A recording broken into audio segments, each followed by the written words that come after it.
میں رب قدوس کا فرمان ذیشان ہے یا ایھا الذین آمنو، کیا فرمان ہے؟ یا ایھا الذین آمنو انما الخمر والمیسر والانصاب والازلام رجس من عمل الشیطان۔ یا ایھا الذین آمنو، اے ایمان والوں۔ دیکھیں رب کا کلام، اور رب کس کو خطاب کر رہا ہے؟ کرسچین کو نہیں، ہندوؤں کو نہیں، سکھوں کے لیے نہیں، یعنی یہ شریعت کے جو احکام ہیں یہ مومنوں کے لیے ہیں، اور مومنوں نے ماننے ہیں، پڑھنے ہیں۔ جب قرآن کو ہم پڑھتے ہیں تو پھر قرآن کے ترجمے اور اس کے احکام پہ بھی غور کرنا ہے، اور یہ حکم مومنوں کو ہے۔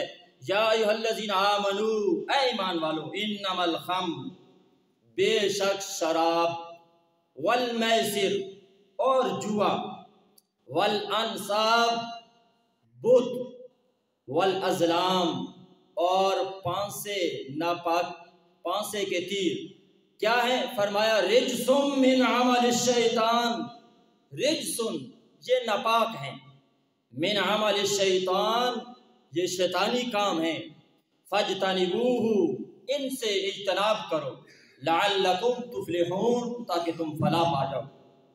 اب دیکھیں یہ جوا کوئی یعنی چھوٹا موٹا نہیں، جہاں شراب کا حکم ہے صحیح، وہیں ساتھ جوا ہے۔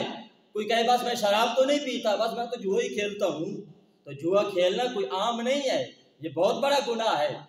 اور آگے جہاں بت پرستی کا ذکر ہے فرمایا شراب، جوا، والانصاب، اور بت، اور آگے فرمایا پانسے کے تیر، تیروں سے نشانہ بازی کرنا اور اس سے اپنی قسمت کے نتائج اخذ کرنا۔ فرمایا یہ ایسے عمل ہیں، فرمایا رجسن یہ ناپاک ہیں۔ اب رب یہاں بھی کلام کو سٹاپ کر سکتا تھا کہ بس یہ ناپاک ہیں، اتنا کہنا بھی بندہ مومن کے لیے کافی تھا کہ وہ اس سے بچ جاتا، لیکن آگے فرمایا یہ ناپاک بھی ہیں، من عمل الشیطان یہ شیطانی کام ہے، اس پہ بھی بات نہ کیا۔ آگے رب فرماتا ہے کہ یہ شیطانی کام بھی ہیں، اور فرمایا فاجتنبوہ ان سے بچو، لعلکم تفلحون تاکہ تم فلاح پا جاؤ۔ یعنی کامیابی چاہتے ہو تو پھر کیا کرو؟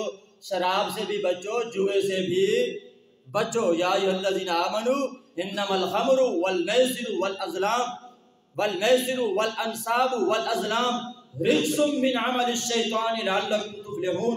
اے ایمان والو، شراب، جوا، بت اور پانسے ناپاک ہیں، شیطانی کاموں سے بچو تاکہ تم فلاح پا جاؤ۔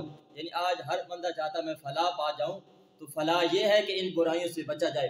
اور آگے رب فرماتا ہے انما یرید الشیطان، انما بے شک، یرید الشیطان شیطان ارادہ کرتا ہے، کیا کرتا ہے؟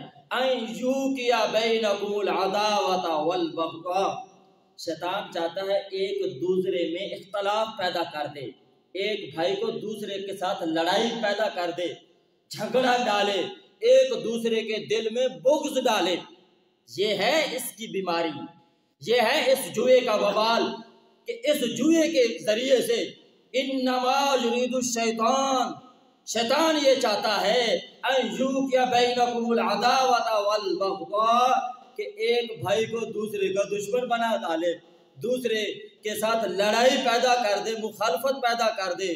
فی الخمر والمیسر، کس ذریعے سے؟ فرمایا فی الخمر شراب کی وجہ سے، والمیسر اور جوئے کی وجہ سے، وَيَصُدَّكُمْ عَنْ ذِكْرِ اللَّهِ وَعَنِ الصَّلَاةِ، یہاں تک بھی بس نہیں کرتا یہ شیطان، یعنی شراب اور جوئے کی وجہ سے لڑاتا بھی ہے، اور اللہ کے ذکر سے بھی روکتا ہے، اور نمازوں سے بھی روکتا ہے۔ دیکھیں یعنی ایک تو معاشرے کے اندر کتنا اختلاف و بگاڑ پیدا ہو رہا ہے، اور دوسرا اللہ کے ذکر سے بندہ دور ہو رہا ہے، اور نماز جیسی عبادت سے دور ہو جاتا ہے۔ فرمایا فَهَلْ أَنْتُمْ مُنْتَهُونَ، کیا تم باز آؤ گے؟ رب فرماتا کیا تم باز آؤ گے؟ یہ جو اتنی اس کی برائیاں ہیں، تو لہذا جوئے سے بندے کو باز آنا چاہیے، اس کا کوئی فائدہ نہیں۔ جو فائدہ ہے وہ عارضی ہے، لیکن اس کے جو نقصانات ہیں وہ بہت زیادہ ہیں۔